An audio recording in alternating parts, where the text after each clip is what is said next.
ఒక చిన్న గ్రామంలో రాజు అనే ఒక రైతు ఉండేవాడు. అతనికి ఇద్దరు కుమార్తెలు ఉన్నారు.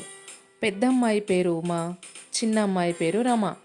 ఇద్దరు అక్కా చెల్లెళ్ళు ఎంతో ప్రేమగా ఉండేవారు. ఇద్దరు కలిసిమెలిసి ఆడుకునేవారు.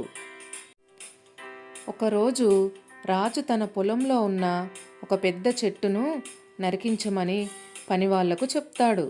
ఆ చెట్టు వల్ల పంటలు బాగా పెరగడం లేదని అన్నాడు. అప్పుడు ఉమా వాళ్ళ నాన్నతో ఇలా అంటుంది. నాన్న, ఆ చెట్టు నీడ లేకపోతే మనం ఒంటరిగా ఉన్నట్లు అనిపిస్తుంది. పాపం, ఆ చెట్టు మీద పక్షులకు గూడు లేకుండా అవుతుంది.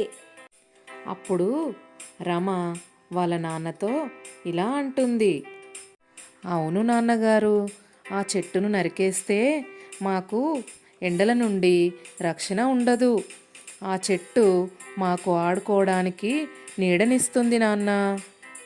ఇద్దరు కూతుర్ల మాటలు విని రాజు ఇలా అంటాడు. అవునవును, మీరిద్దరూ చెప్పింది నిజమే. మనకు పంటలతో పాటు ప్రకృతి కూడా అవసరం. చెట్లను కాపాడుకోవడం మన బాధ్యత. ఈ కథలోని నీతి: ప్రకృతిని ప్రేమించిన వారికి జీవితంలో ఆనందం ఉంటుంది. అందుకే మొక్కలను పెంచండి, ముందు తరాలకు స్వచ్ఛమైన గాలిని అందించండి.